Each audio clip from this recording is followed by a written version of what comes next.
The Northwest Weather Podcast from Fox 13 Seattle. Hey everybody, welcome to the Northwest Weather Podcast. I'm Fox 13 Chief Meteorologist Brian McMillan alongside Mr. Adam Gerke, our traffic guru here at Fox 13. Yeah. First off, how has your week been, Adam? Boy, what a week. We've actually seen quite a bit of action here in the last few days. It's been so soggy, and that has caused this is where weather and traffic collide. Yes. Where, we've been dry for so long. We get the oil on the dirt, and then it just kind of combines on the surface, and it makes a nice paste until it rains. And then drivers suddenly lose their minds, and we've got collisions aplenty. Everybody knows it rains a lot here in Seattle, but people forget how to drive in the rain once it starts raining again. Yeah. So that's kind of how things work around here. And then we all get used to it again, and then summer hits, and then we forget. So that's just how it goes. We have very short memories on this. All right. Well, yes, I've also had a good week. It's been a little busier in the weather department. And let's get to some of our local headlines right now. And I want to talk about now that September is wrapped up, and we are now into what you would call the wet season, right? So we are now. So let's talk about September 1st, how we did, and kind of take a look back. Okay, it was a warmer than average September. I thought it was a really nice September. Yeah. Okay, if you're watching this as opposed to listening to it. We even had a 90-degree day in there. We had a 91-degree day on September 16th. I remember it fondly. And we had lots of 70-degree days, too. I mean, it was a nice, warm September for us. The one bad thing about having a warm September and a very dry September, which we also did, is that, it extends fire season for sure. And we were about an inch behind what we would normally see for the month of September. Now, that number 1.61. I want you to remember that, okay? Because that is the normal precip for the month of September. Well, that changes dramatically in October. So, a little over an inch and a half of rain we average in September. The wet and cool season begins in October, okay? Average high temperatures drop 10 degrees from the first of the month to the end of the month. So our average high temp by the end of the month, 56 degrees. It starts getting real cool. Yeah. Sweater weather happens real fast.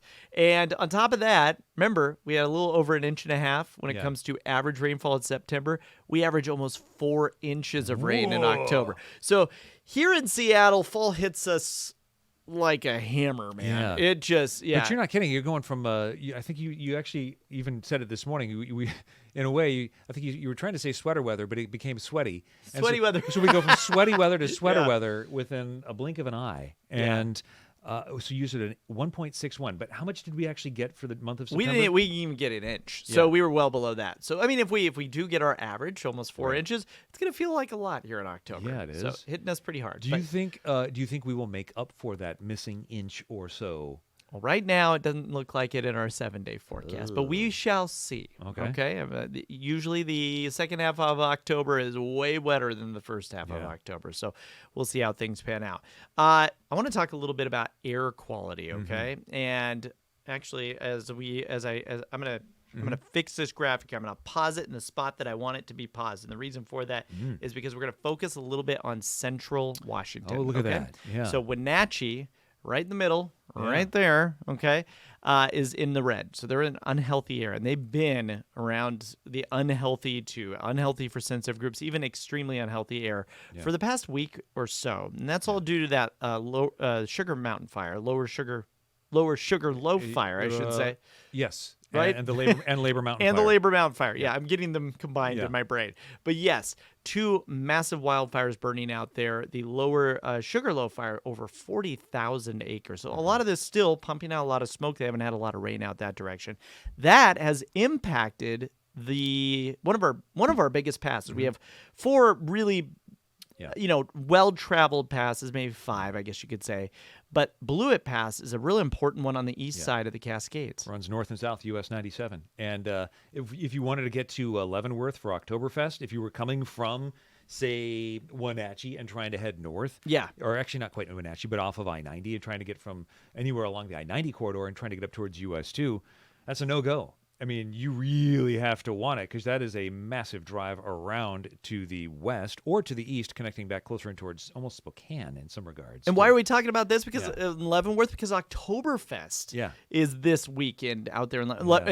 I mean, you want to talk about a good time, and a lot of people go pack that little town of Leavenworth and have the time of their lives with the beer and with the music and the brats and all that stuff. You really got to want it this year. This year you really got to want it, because if you're if you rely on Blewett Pass, you can't use Blewett Pass anymore. So we're talking big detours, right? Yeah. Massive ones to get you around it, like hours of detours rather than just like, oh, we'll just take the next side street. No, it doesn't work that way. Okay, all right. Well, and as far as our other news goes, when I look ahead here at the 7-day forecast, you talked about, are we getting more rain? Well, not really. I mean, we kind of saw it. Past couple of days have been really stormy and wet, and we've had some downpours and all that stuff. But after we get through today, which I think we'll just see some scattered showers, and by the way, we're recording this here on Thursday, the 2nd. Once we get through today, it looks very dry for the next 6-7 days. So we're going to be getting back to sunshine, not terribly warm temperatures, but close to 70 degrees. So really nice fall weather ahead. And good chance to finish up any outdoor projects this next week. Get them done. Yeah. Get them done, because this is your opportunity. Because every time we get a little sunny stretch, I say that. But I actually do it now, because now we're in October and the game has changed once we get to October. The leaves will be on your barbecue before long. So, yes, exactly. Something to consider. So what other traffic headlines do we have to in traffic? Because I know they keep trying to get as much done as they can before that weather hits. Yeah, shoehorn it in. Exactly. Auburn this weekend is going to see some closures eastbound and westbound on 18. A full closure eastbound first, like on Friday night, and then westbound on Sunday. They'll see a full closure. So you'll want to pay attention to the signage in through Auburn this weekend. Also, on the overnights, Lacey is going to have some action along I-5. On Saturday, I want to say it's Friday night and Saturday night on the overnights, maybe even into Sunday into Monday. We'll see closures along I-5 in through Lacey, and just trying to move your way what I call sort of the Fife Curve area. They were doing a bunch of construction through there last summer. It's still continuing at this point, and they've done some major closures, but all that work is happening on the overnights this weekend. So they're just trying to get as much of that done. I'm not seeing the longer daytime closures, and last weekend was such a monster with all sorts of other issues along what was going to be the Valley Freeway and 5 and 405. I mean, everything felt like it was falling apart last weekend. Not as bad this weekend. Okay, and hopefully, and then once we get into January, we got more issues, but they'll take a little break in the meantime, right? Yeah, small respite. Yeah. Okay, all right. All right, that's your weather and your traffic headlines. And now it is time for a look at our City of the Week. Adam, you have one for me today. A City of the Week. By the way, a City of the Week, how this works is that Adam has picked a city in Western Washington, I'm assuming. Yes. And he gives me clues to try to guess it. And you can guess along and try to beat me. See how quickly you can deduce the city or the municipality of desire. Here is how quickly we can reveal this. When you're on the spot, by the way, this is a lot tougher than it looks. Yeah. Right. I mean, this is it's a test your might and test your knowledge all at the same time. I grew up in this area, and I feel like I should know all of this, but there's some really crazy fun facts. So and I want to save the really obvious ones, obviously, to the end later. Yes. Right. Okay. So bring it on. This area, this city, has as of the 2020 census, has a population of about 7,461 people. A small city.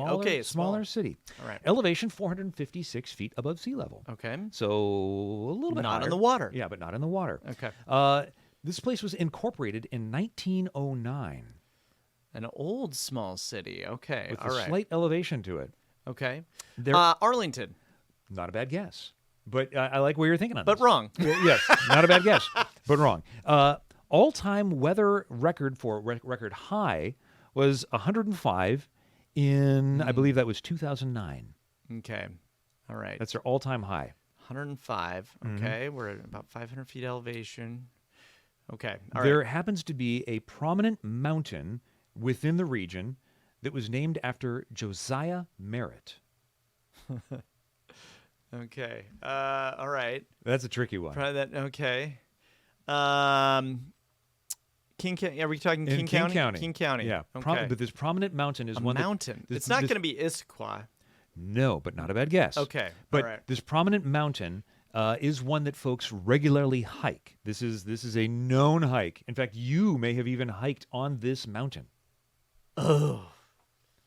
Okay. Keep Again, going. that name is Josiah Merritt. Josiah Merritt. Yeah. Josiah, and that's a big clue, isn't it? That's Josiah. a big, yeah. That's a big clue. And it'll become obvious in a minute. Okay. This has been a picturesque location and used for multiple movies and sets around a number of featured films in the area, specifically known for the Tweeds Cafe, serving a damn fine cup of coffee and cherry pie. Tweeds Cafe. Okay. I should know this that now. was the most obvious Tweeds of them Cafe. All. I have not been to the Tweeds Cafe, so No, now I need to right. go. Okay. Right. Boy. Okay. And now I'm feeling silly. Okay. So let's go up in elevation just a little bit, right? And, Sure. and we're going to get away from the water. Yes. And are we along I-90? 30 miles outside of Seattle. Okay. North Bend. Correct. Yes. There you go. Yes. Josiah. Mount Si. Mount Si. Oh, Mount Si, that's why. Josiah. Okay. Oh, of Yeah. course. I have hiked up There you Mount have. Si. See?